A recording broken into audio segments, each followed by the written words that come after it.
Donc, je me représente, je m'appelle Paul, je suis étudiant en troisième année de licence de psychologie à l'Institut de psychologie de l'Université Paris-Cité. Je suis également représentant étudiant et associatif. Merci voilà, de m'inviter, de me permettre de m'exprimer.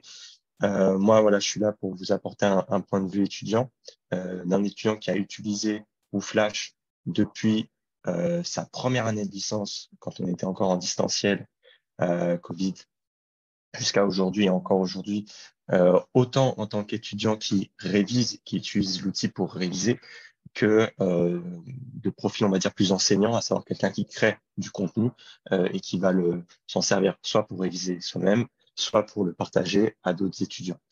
Euh, donc, bon, la première chose, je vais revenir aussi un petit peu sur ce qui a été dit par Arnaud, mais la première chose qui est importante, c'est que on voit, en tout cas moi, dans mes promotions donc en psychologie, qu'il y a un réel besoin d'un outil, d'une méthode efficace, simple d'utilisation et ludique pour apprendre. Beaucoup d'étudiants arrivent, par exemple, en première année de licence, ne savent pas du tout comment faire pour apprendre, pour réussir à l'université et avoir de bonnes notes, au-delà évidemment de bien se former à leur domaine. Et effectivement, bah, nous, qui sommes en psychologie, on reçoit des cours de sciences cognitives, donc tout ce qu'a dit Arnaud sur Monsieur Masson, etc. On a eu des cours sur ça, donc nous, on le sait.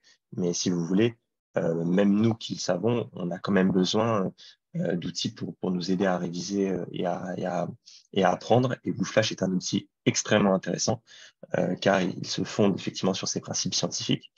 Euh, la première chose qu'on peut pointer, c'est son ergonomie, sa facilité d'utilisation, autant de création de contenu que vous verrez un peu plus tard que d'utilisation pour apprendre, à savoir ce que vous venez de voir à l'instant. C'est très facile d'utiliser. Euh, voilà, il y a une application, il y a le logiciel sur Internet, donc on a en plus un compte fourni par l'université. Donc c'est quelque chose qui peut toucher tous les étudiants facilement et qui est assez facile d'utilisation. Et c'est quelque chose qu'on peut pointer aisément, enfin vous en tant qu'enseignant en fait. Nous, on a des enseignants dans nos formations qui nous disent utilisez Flash et pas que parce qu'effectivement on sait que en neurosciences c'est très important, aussi parce que c'est un outil qui est très bien réalisé, très bien créé, très bien facilement utilisable. Et donc effectivement c'est quelque chose qu'il faut pas oublier, c'est que effectivement, il y a plusieurs manières d'apprendre, mais il y a des manières qui sont plus plaisantes que d'autres. Et comme l'a dit Arnaud, effectivement, le fait de pouvoir avoir donc, ces feedbacks, cette facilité d'utilisation, ça va faciliter concrètement les performances d'apprentissage des étudiants et ça se ressent euh, directement en fait, hein. Donc ça, c'est assez important. Bon, pour l'utilisation, pour créer le Flash, vous verrez ça après, mais ce qui est important, c'est que l'étudiant peut aussi s'en servir. Il est vrai que là, on est là pour parler de vous, les enseignants, mais les étudiants peuvent s'en servir et s'en servent pour réviser, pour créer leur propre flashcard, leur propre cours. La question effectivement posée tout à l'heure est très pertinente de savoir la pertinence de ce qui est mis. Est-ce que c'est vrai? Est-ce qu'il n'y a pas une mauvaise interprétation?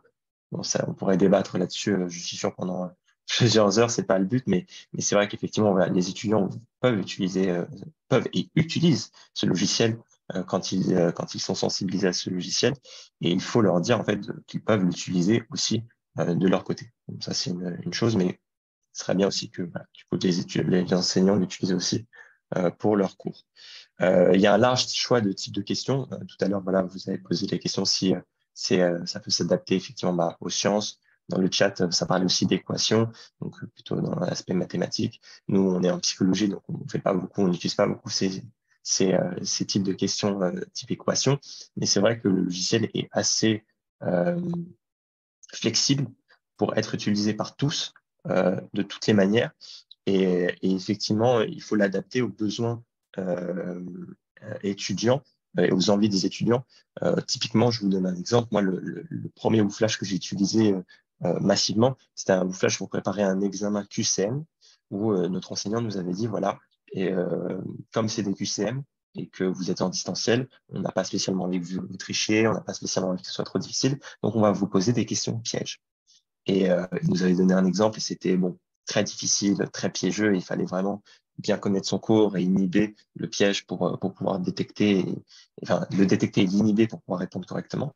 Et c'est vrai que moi, j'avais joué, comme je l'avais dit, le jeu de l'enseignant, j'avais créé des questions. Et c'est vrai qu'en fait, on peut adapter le logiciel en fonction de ce qu'on a besoin. Si on a besoin de préparer un examen QCM, il est possible de créer du coup un boufflage full QCM qui donc reflètera plus ou moins la réalité de l'examen. Si vous voulez par exemple créer un boufflage qui permette un ancrage mnésique solide, les sciences le disent, le mieux c'est de créer d'utiliser des outils où l'étudiant est actif dans sa réponse. Par exemple, il va taper la réponse ou il va rédiger la réponse, que ce soit dans sa tête ou via le clavier. Donc là, vous verrez tout à l'heure, j'imagine, les types de réponses possibles.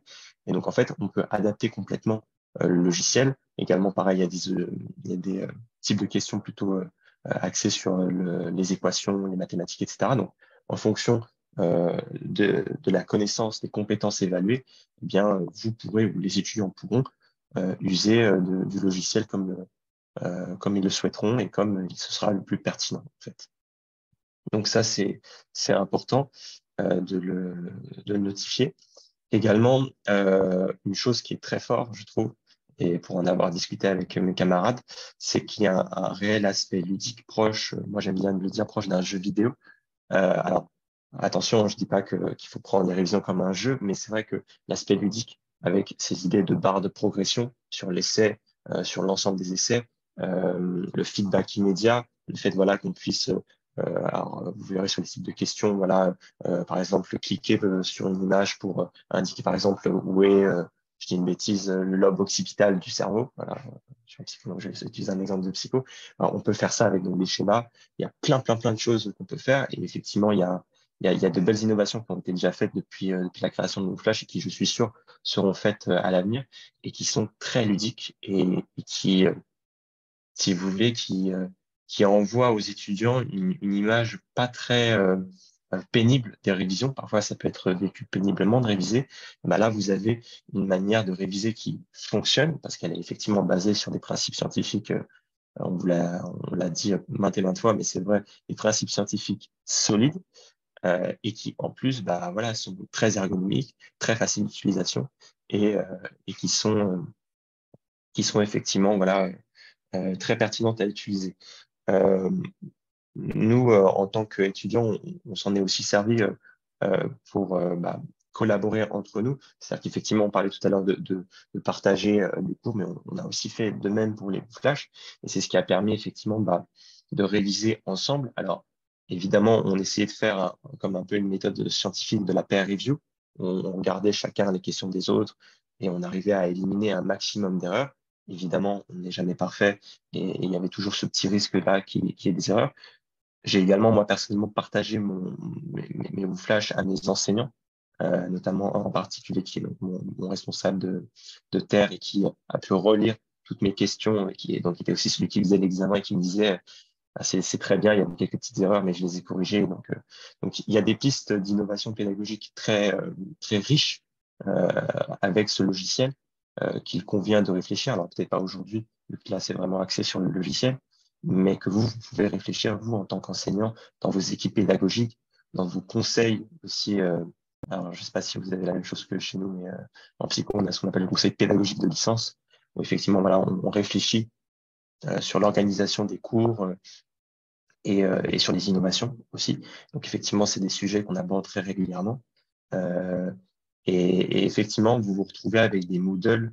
Bon, là, je vous en montrerai pas, mais il y en a des Moodle qui sont très riches, et notamment avec ces logiciels de type Flash, et qui sont beaucoup plus attractifs, et où les étudiants, du coup, s'investissent beaucoup plus.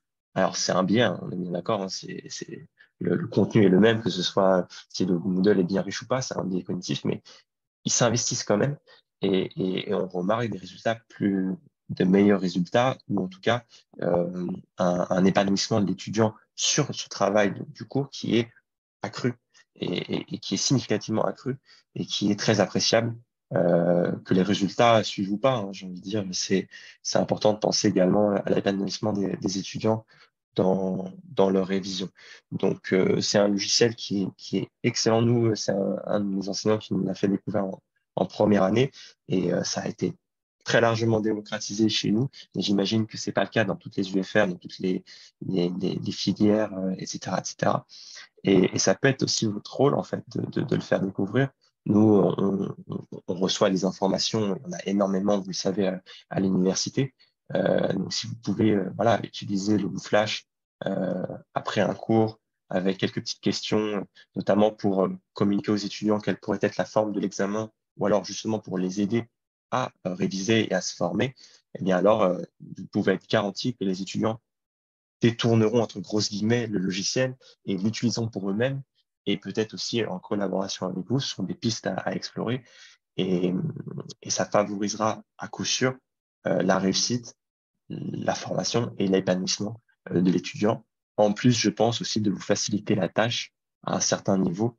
Euh, on parlait également de feedback, voilà, de questions pour évaluer, par exemple, entre les classes, de faire des comparaisons interclasses. C'est tout à fait possible. Le logiciel est très bien réalisé là-dessus. Donc, ce logiciel est complètement utilisable pour plein de fonctions. Et, et je pense, moi qui suis en psycho, je me dois de vous en parler, vu qu'en plus je veux devenir neuroscientifique. C'est basé sur des faits scientifiques prouvés, des neurosciences, et ça marche en fait. Et ça marche même plus que n'importe quelle autre méthode. Donc voilà ce que je voulais vous dire. Je ne sais pas s'il y a des questions, mais je serais ravi d'y répondre si nécessaire. Voilà, merci beaucoup. Merci beaucoup.